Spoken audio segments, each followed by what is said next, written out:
amigos, meu nome é Alexandra Budi e esse é o programa Palavras Jurídicas.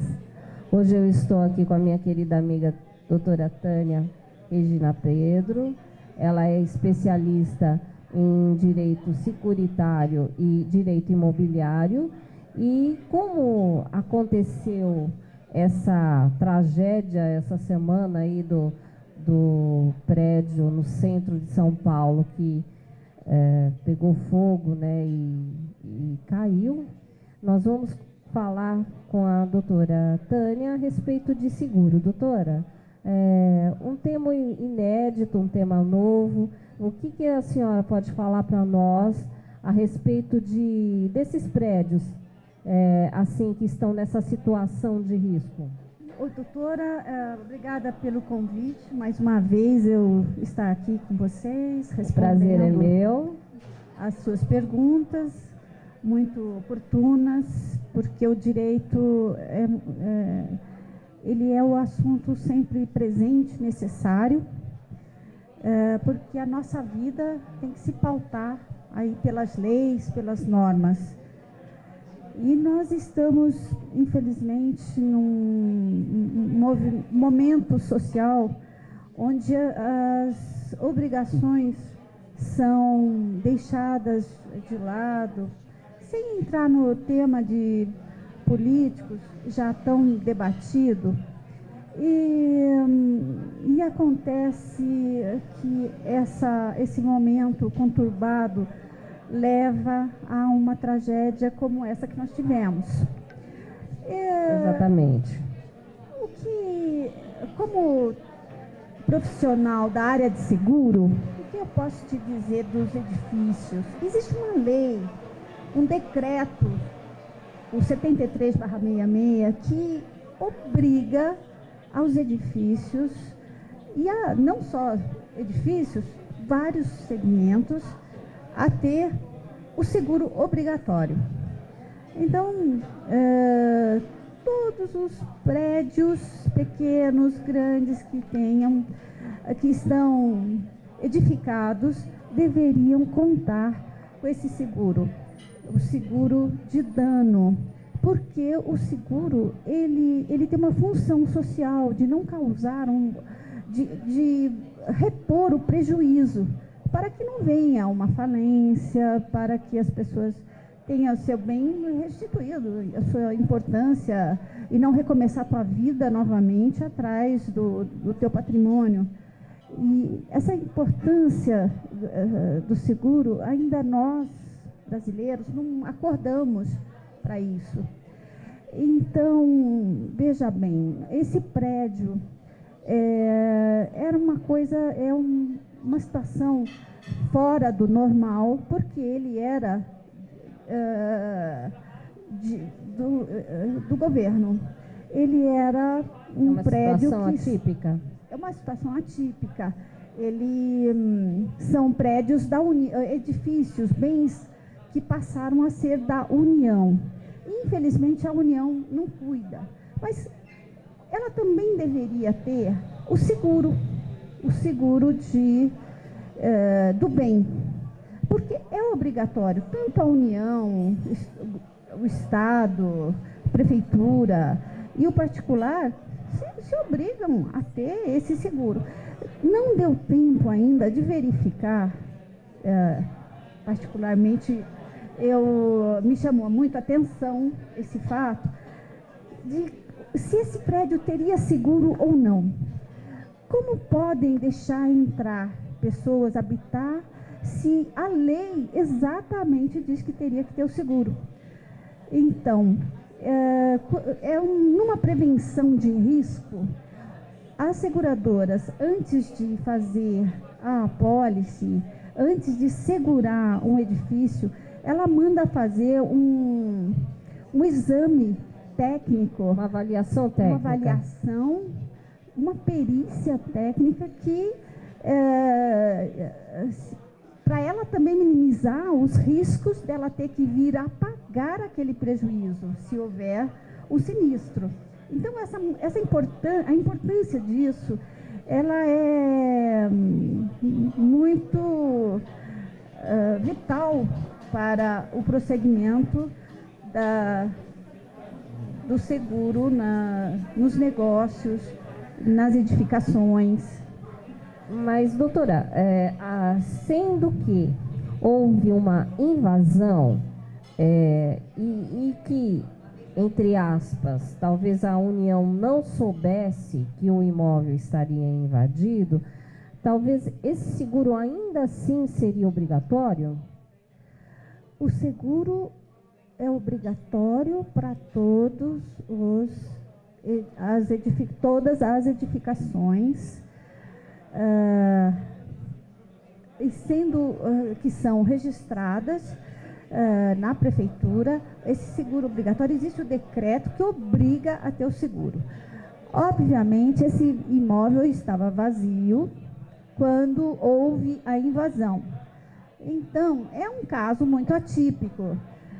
Óbvio que ali não vai ter o seguro. Então, a gente vê mais ainda a falha da administração pública de permitir que pessoas entrem mesmo o invasor. Ele merecia um respeito maior, porque ele também perdeu os seus bens parcos, menores, mas ele tinha seus bens, seus documentos, seus animais, ele tinha a sua vida ali. Então, e existe uma lei de edificação, uma lei de uso para os bens imóveis. E isso deve ser respeitado. E não se deve, quem administrou essa invasão, porque existiam administradores que inclusive cobravam. Será que eles cobravam para fazer também um seguro? Se eles cobravam, por que eles não fizeram a manutenção, ou o aviso, os cuidados com a parte elétrica, com a eletricidade? Se a lei fosse obedecida, todos esses desastres seriam evitados. Ok. E, por exemplo, vidas se perderam, bens móveis se perderam, famílias estão totalmente desamparadas. E existe alguma forma delas cobrarem do Estado isso, doutora? Elas podem vir a cobrar, porque existia um contrato, né, implícito aí entre as partes. Quais sejam pessoas que, representando a administração pública, permitiram o ingresso dentro desse imóvel. Ou seja, é o tal contrato de adesão? Não seria nem o contrato de adesão, é um contrato onde elas... Não é o contrato de adesão, é um contrato... Tácito de depósito. Só que, como pessoas, a gente não vai chamar de depósito, mas aqui, ó, você pode ficar aqui neste lugar e se abrigar. Eu sou responsável. O proprietário é responsável pelos danos que ocorrerem dentro do seu imóvel. Então, do meu imóvel. Trocando em miúdos, existe a possibilidade, de acordo com o Código Civil Brasileiro e o Código de Processo Civil e a Constituição Federal, deles entrarem com uma ação de indenização por danos morais, danos físicos e danos materiais contra o Estado que, omisso, permitiu o ingresso daquele invasor. Também existiria, doutora, a responsabilidade do tal administrador, entre aspas, que eles falam, que recebia a tal do aluguel e que, se não pagasse, eles eram postos para fora? Sim. Talvez até um enquadramento aí na área penal. Mas tudo isso, ele vai ter um outro amparo, né, na sua defesa, de que ele estava praticando um ato de ajuda em nome da administração pública. São movimentos sem moradia.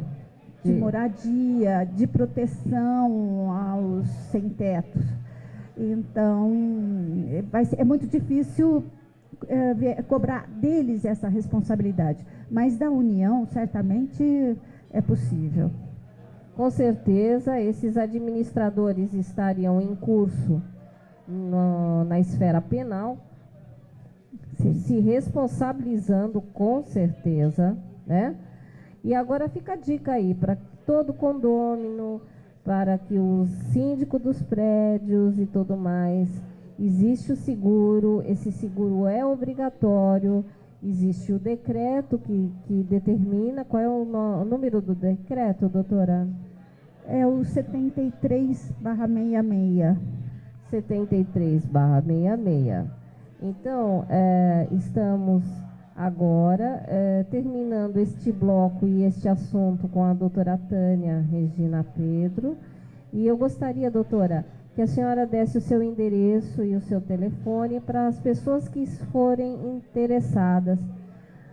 Se você conhece alguém que precise de uma assessoria jurídica na área de seguros ou uma ação de indenização mesmo para essas pessoas, basta procurar a doutora Tânia Regina no endereço da Rua Bueno de Andrade, 834, e o telefone é o 99620-6060, de São Paulo, 011. Né?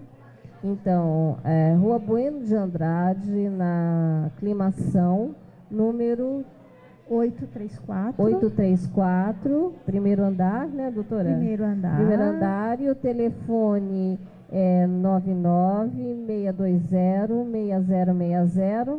Doutora Tânia Regina. Doutora, vamos fazer um break e voltamos em seguida. Olá, amigos. Alexandra Budi, no programa Palavras Jurídicas, que você pode assistir através da TV Tudo Web. Ok? Estamos aqui com a doutora Tânia Regina Pedro, especialista também em direito imobiliário, que está aqui para responder algumas dúvidas que porventura nós tenhamos. Doutora Tânia, por favor, pode falar a respeito. A senhora quer falar a respeito de locação, vendas, ação de despejo? Podemos falar, doutora, da locação, que é sempre um assunto do momento. Né? Muito bem, vamos discorrer a respeito de locação imobiliária. A locação, ela tanto pode ser comercial ou não, ou para moradia, e ela tem que respeitar alguma legislação pertinente, não é, doutora? Pode falar.